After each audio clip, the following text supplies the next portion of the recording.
get there and back just to see how far it is. Whoa, Pa, why are we going? He said, 'cause we got this time that you gave in our hands,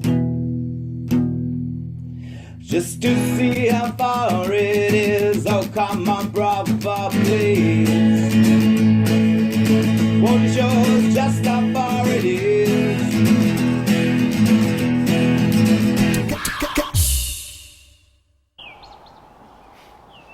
You know, as far as days go, yesterday was a pretty crap one. Obviously with us having to replace a wheel bearing on the car and then me ripping my hand flipping open.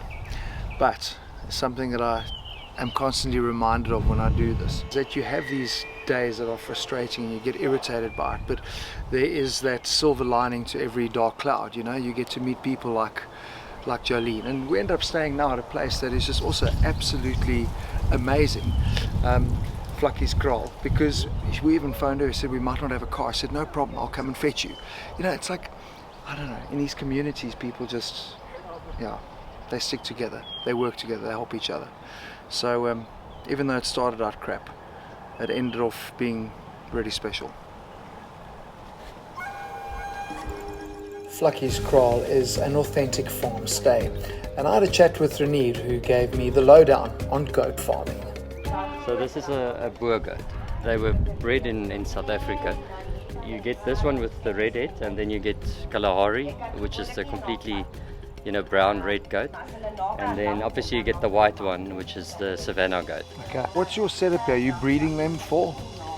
So look, so we typically only breed, you know, for other people that want to breed. Relin doesn't actually like, you know, producing meat. That's the nice thing about goats. You know, they eat the same amount of food as any other animal like sheep or whatever. But I mean, generally most of these ewes give twins. A couple of weeks ago, a farm in Tabazimbi had, you know, 5 babies. Wow.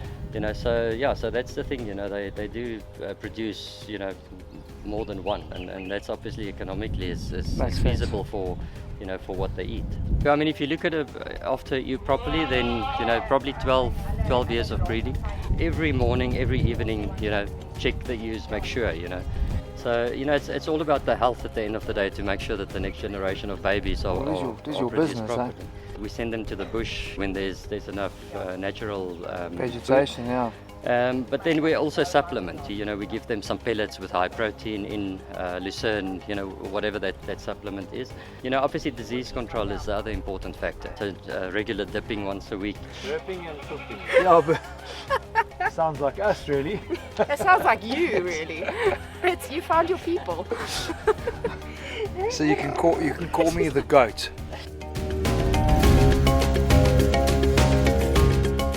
But actually, it's not the goats that are the main attraction at Vlakkieskraal.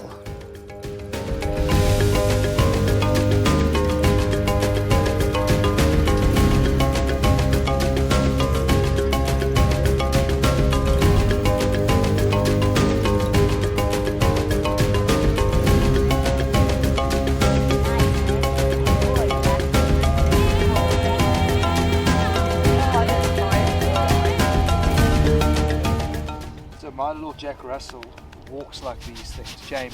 No. This is what Jamie's got. Yeah, us with our hands, it's like, what is that? Got something.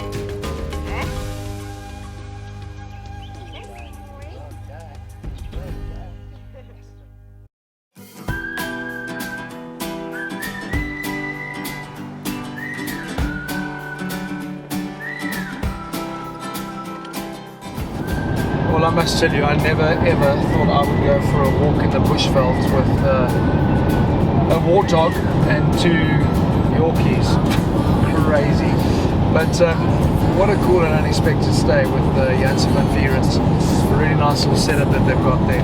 And like I mentioned earlier this morning, like, you just don't know the paths that you're going to cross. You know, we were never meant to stay there. We were meant to be in Yellowtook already, but you know, we were dealt some cards, and at the end of the day we pulled it up and it was a joker. I mean, how flipping cool was that? So finally back on the road, quite a long drive, probably got 400 odd k's to go, so proper travel day today.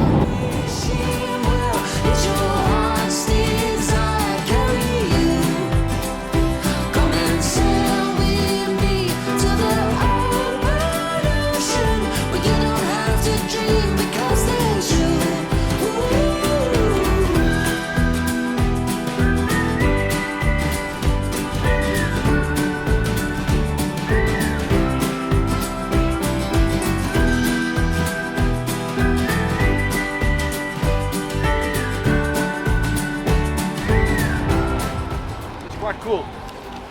We need to do some grocery shopping, and why not support the local community, instead of going to the big stores. Sweet in silence.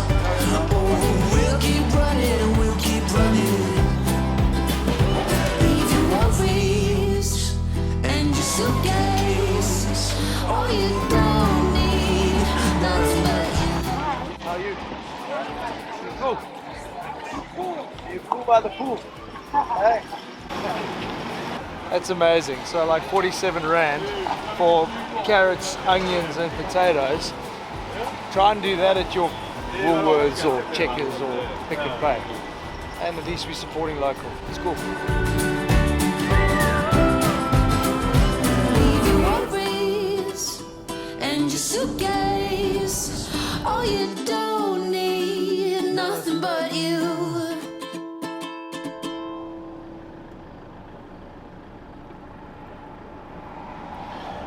Oh, it's just so frustrating for me because I would always take the lesser driven road, and where we're sitting at the moment, right over there is Nelly. She's got a Nyama. I've visited there many times. We've come through here for some of our other productions, and if you continue up this road, a fantastic mountain pass that spits you out eventually into Leidenburg, and that'll take you through to Long Tom Pass. And Long Tom Pass, Hops Hollow, these are places that we've done some crazy things with my production company over the years. Now that is the route that I want to take, because it is wow, it is beautiful, but it's going to add an extra hour and a bit onto our time. And then you're arriving at Caracal like 4:30, and it's rush to find a place to set up to wild camp. So these are the tough decisions you've got to make. No Nelly, no Shizanyama, no Long Tom Pass. Let's just get to Caracal Lodge. Hey, next time.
Tunnel, and I always view it as like this gateway to explore and do so much in this valley. It's just so beautiful, so dramatic. Think about where we were this morning and how the landscape's completely changed.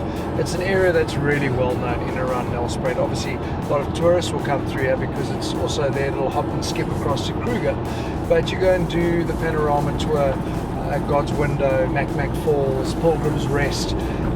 All of those places are easily accessible from this valley.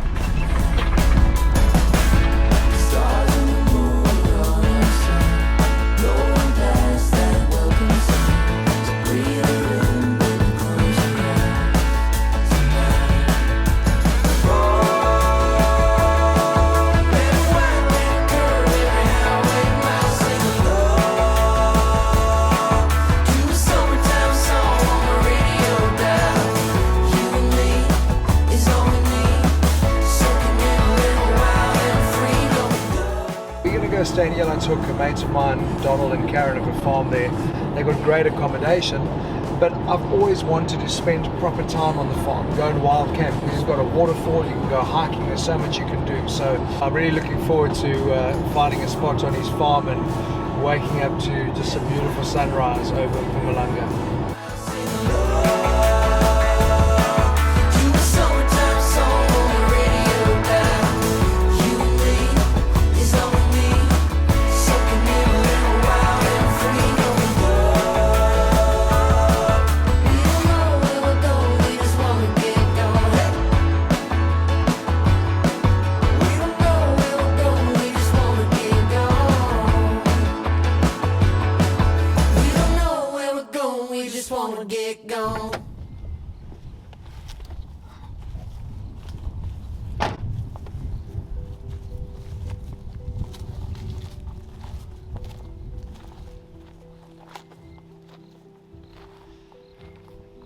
Wow. So this is my mate Donald's little special place that he comes and camps at, and he set it up for us, and it is just so beautiful. I've literally driven past here and I've said, like, I want to stay here. I don't think you get more wild camping than this. Beautiful mountains. We nestled under a nice little cluster of trees, and there's no one around. It's just, yeah. Geez, big smile, man. This is going to be amazing. Proper.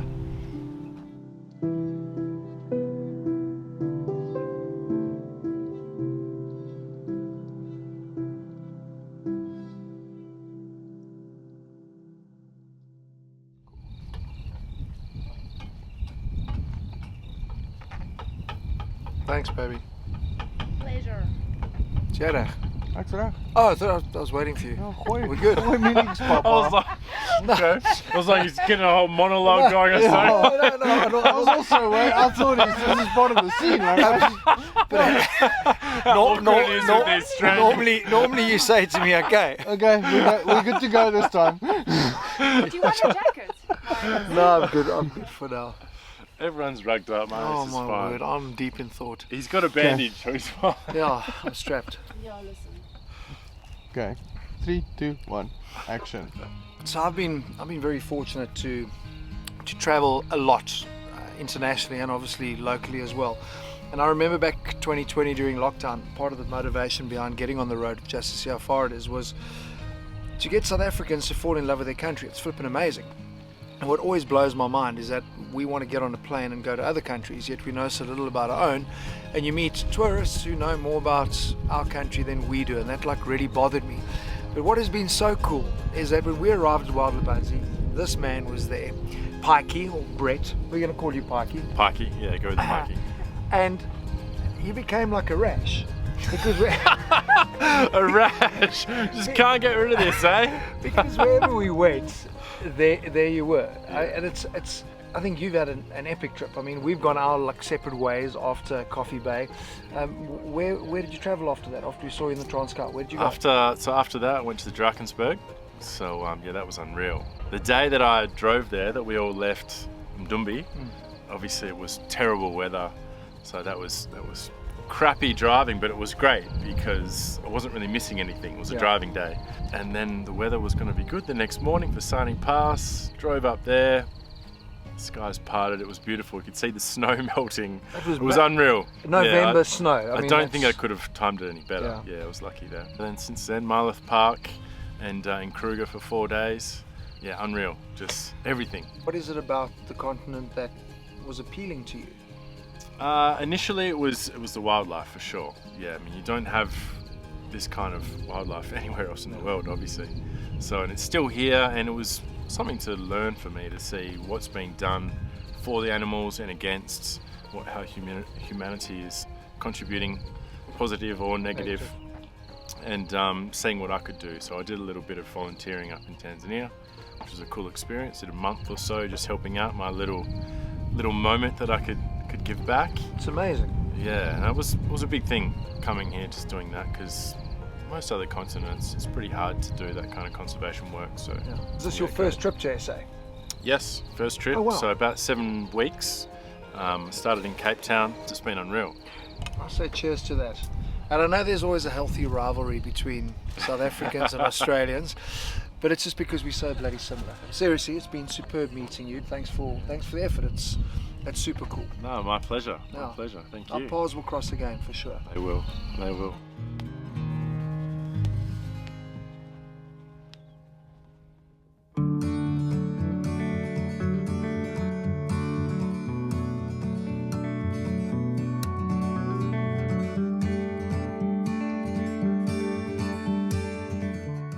What a beautiful spot, eh? Yeah, it's lovely. Oh, I need some honey though.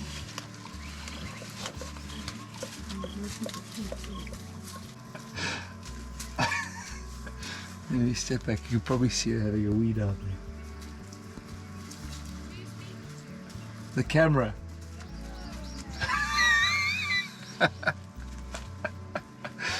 Cut, wee time. Where's the cam? Ah. Where's the cam? Oh, camera, I was just teasing. Oh, really? Yeah. You're lying. Yeah. Yeah, we've decided that today is like a maintenance day, not just in terms of hanging out, washing and cleaning up and drying things, and it's more maintenance day for us. I'm exhausted because it's like our off days are travel days, and then you're like spending the whole day in the car, but en route you're also seeing things and you're filming things, so you never ever have any downtime. So we were only meant to spend 2 days here. I reckon we're just gonna stick to 3 days just to regroup and rejuvenate ourselves.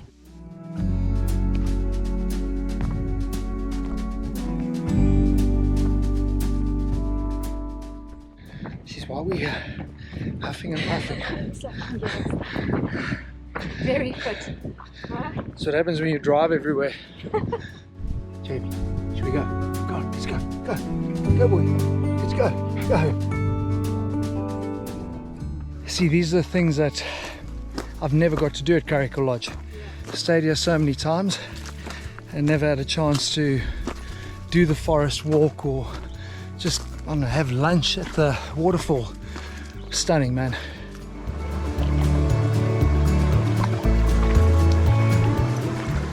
We've got water in our backpack, but the dogs can drink this, and actually so can we. It's amazing, straight off the mountain. Yeah, it's super cool.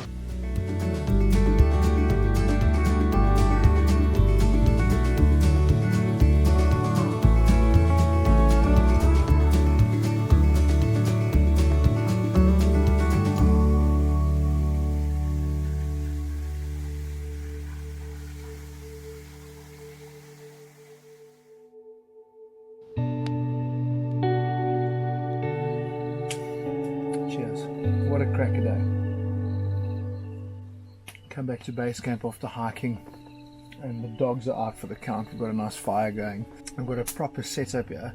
That's one thing we haven't stressed about on this trip is power.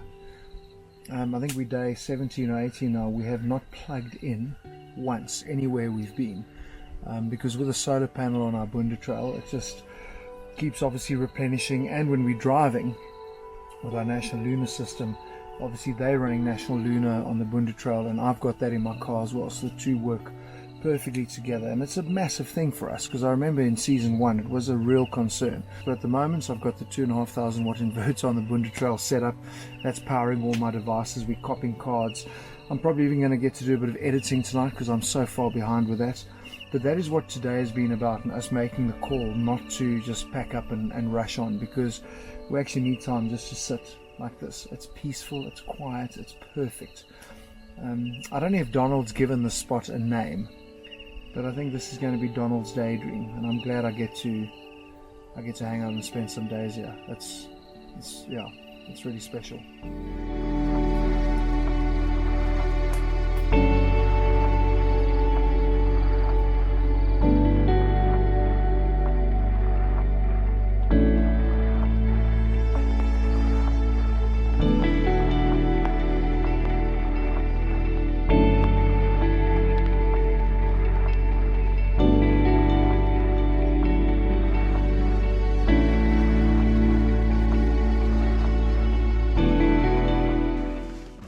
Wait.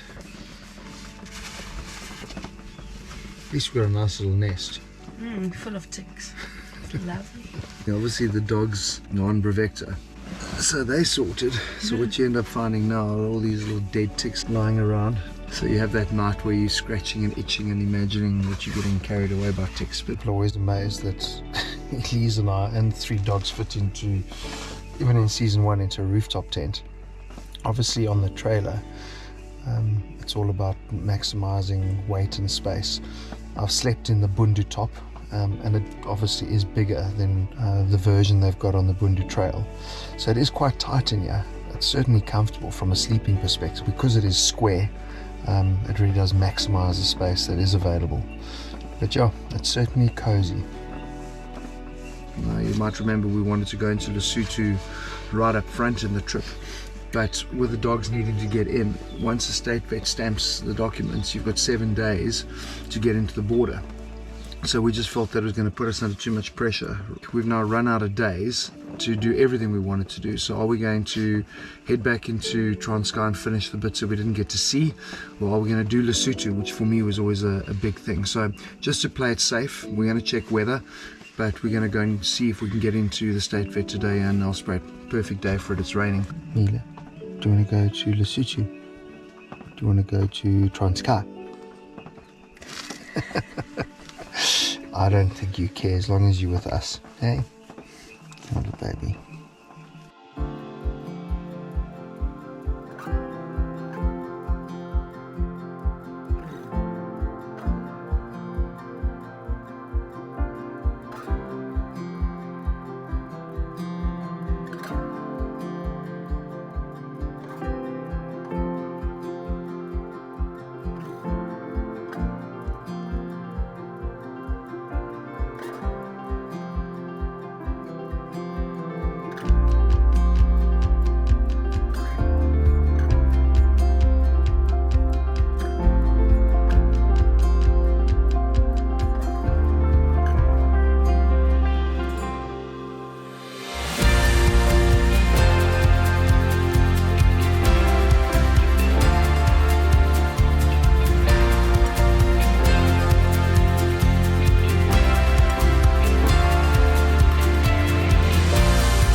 Love this place.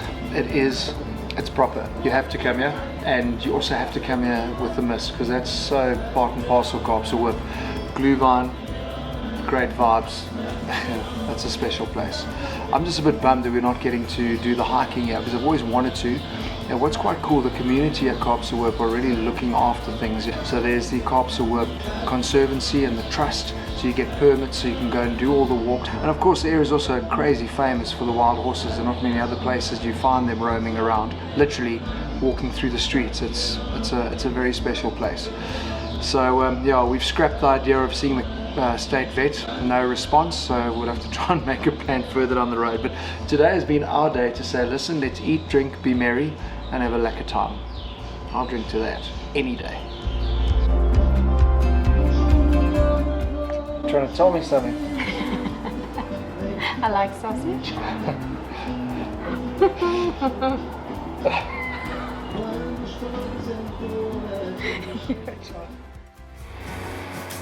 So we're leaving today, and the plan is to push through kind of Dundee way. I want to go and check out the battlefields.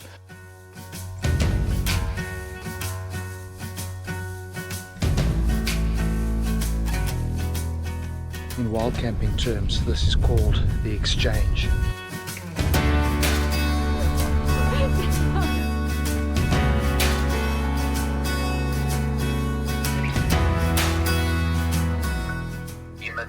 Jack everything up, wheel by wheel, get stuff underneath it. That's proper mud. And zero happiness inside the car. Popular. But I'm like just so bummed, because we were going to camp here, it was going to be amazing. And Flavia went and ruined it.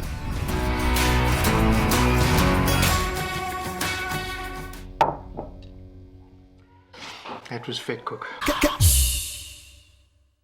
Just to see how far it is. Just to see how far it is. Oh, come on, brother, please. Come show us just how far it is. just to see how far it is, just to see how far it is.